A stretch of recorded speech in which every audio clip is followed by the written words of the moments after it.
Let's move on quickly then, shall we? More from Clinton to come. But look, earlier I did join Jamie Carragher as he prepares for the Monday Night Football, of course, to discuss the weekend's biggest talking points.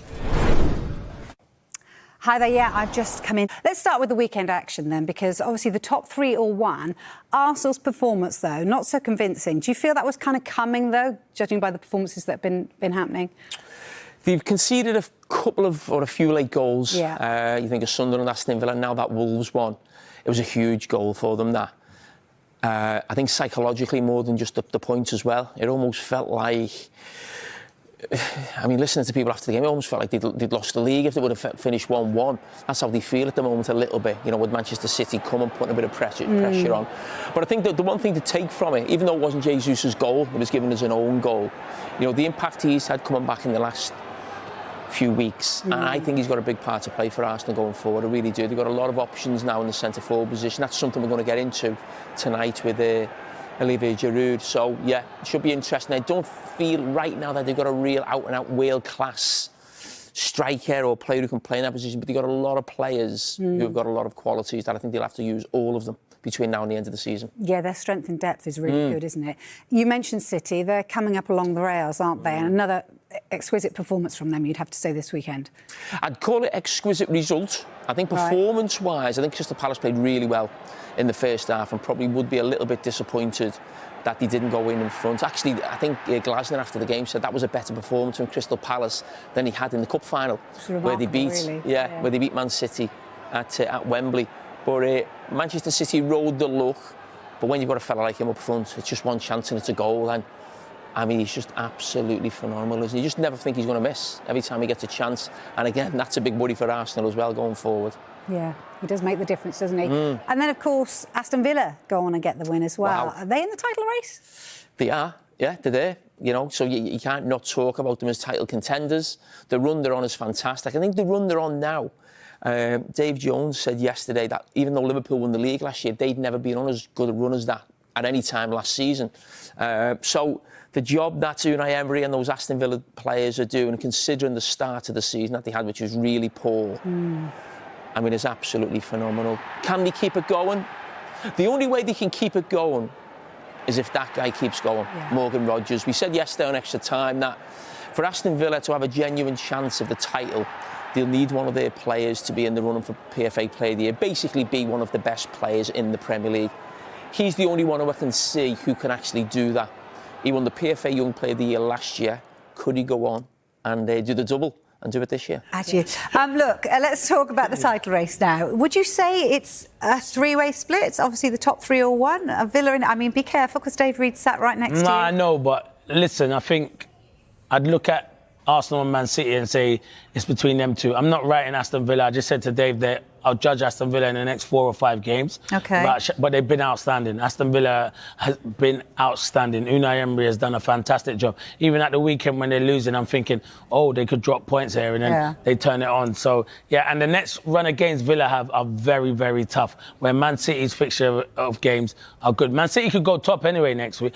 They play earlier. Arsenal are away at Everton, and Man City got West Ham at home, and yes, probably expect them in the form they're in at the minute to go top. So then it puts pressure back on Arsenal, and Arsenal at the moment, I think, are feeling the pressure with the. I know they had but the result on the weekend is a massive result for Arsenal because even though they didn't play well, they still managed to get the 3 points. If it was Chelsea in Aston Villa's position, would you then say it was a 3? No, you know why? No. I still wouldn't. I don't, because I've watched Chelsea at this moment in time. I think that even though Chelsea's squad is bigger than Aston Villa's, the only reason I don't put Villa in it is because of your squad depth. I just feel like if someone gets an injury, like maybe a Konza who comes in and replaces him, I think he's outstanding. He's one of the best centre-backs there is. But in midfield, very strong. If you can keep that midfield free and then you bring in the likes of Buendia, then you've got a good chance. And then I think the problem position for you is the centre forward. Without Oli, I know Marlon's come in and done well, and Watkins is not really. He scored 2, and obviously he needs to get back and firing. But I think he needs to be challenged, Watkins, someone to put pressure on him. But it's a good question, that is. But no, I still think it wouldn't be Chelsea. But in 4 or 5 games, I think it's a different conversation. If Villa are still doing... Listen, we have to talk about Villa because at this moment in time, Villa are in the title race. They're definitely in the title race. The job the manager's done is fantastic, out of this world.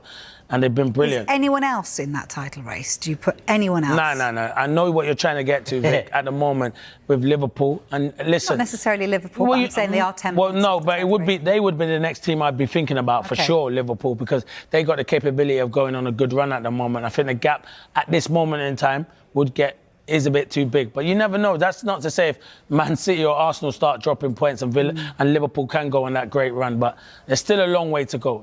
As I said, ask me in February and March, it might be a different conversation. If Villa stayed there or thereabouts, they're 100% in the title race. You might not be back here in February. Oh, yeah, you're right. Look, Dave, we are about, as Clinton said, it's a really busy period, isn't it? And not only have we got all these games, but also we've got that window wide open. And then lots of people do shuffle about as well. So it's a busy period, right? Yeah, and the table is so congested as well. Things can change on just a single weekend. But you're right, it is a crucial period coming up. Everyone loves the Christmas period.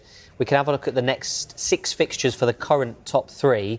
And interestingly, if you look at the Arsenal fixtures here, Arsenal failed to win all of those corresponding fixtures last season. Wow. And if you think about the kind of form that Arsenal are in, are they in a bit of a mini wobble at the moment? I know they got the result against Wolves, but that might strike a little bit of fear into Arsenal supporters, the fact that they couldn't get the job done against those sides in those fixtures last season. Then you look at Villa's next 3, Manchester United, Chelsea, and then they go to the Emirates. Maybe Manchester City might be looking at this and saying, we can really put the pressure on Arsenal between now and the new year. And then, as you say, we've got the transfer window coming. Is there any availability of players that maybe Arsenal, Manchester City could bring forward from their summer targets that might be able to help them?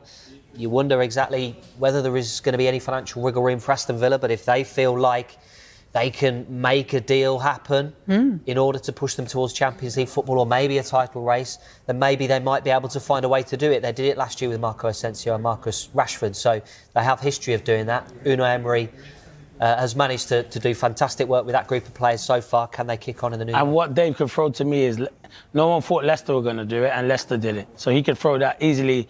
He won't, though. No, he won't do because he's professional. He is a professional. But they could do it, Villa. They could do it. Listen, those next 3 games are crucial to them. I didn't know them run of games that Arsenal have. That is tough. Man City have got some tough ones in there, but you'd probably want Man City's games at the moment. But the run of games, Arsenal's next 6 are really, really tough. That could define it. That could define it because Man City at the moment obviously are in great form. But you look at the run of games, they've got Villa.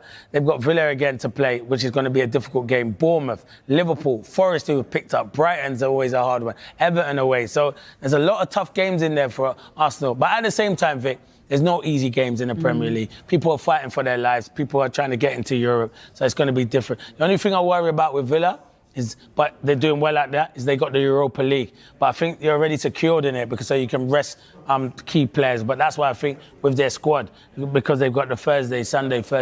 But they've got a good chance. It's wide open. I think you lot are trying to sway my mind. You did know I used to play for Birmingham City, so I can't give them too much of their flowers because I won't be allowed back in the city on the blue half.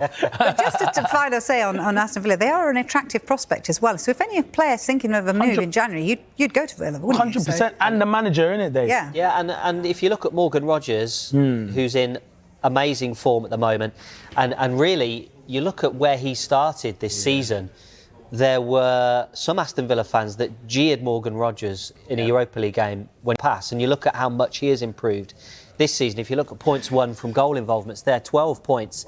His goals and assists have contributed to Aston Villa, only behind Bruno Fernandes. So you can see how vital he is for Aston Villa moving forward this season. Yeah. Jamie Carragher weighed in on the Premier League title race with a bold assessment, suggesting Arsenal now look capable of going toe-to-toe with Manchester City in the battle for the crown.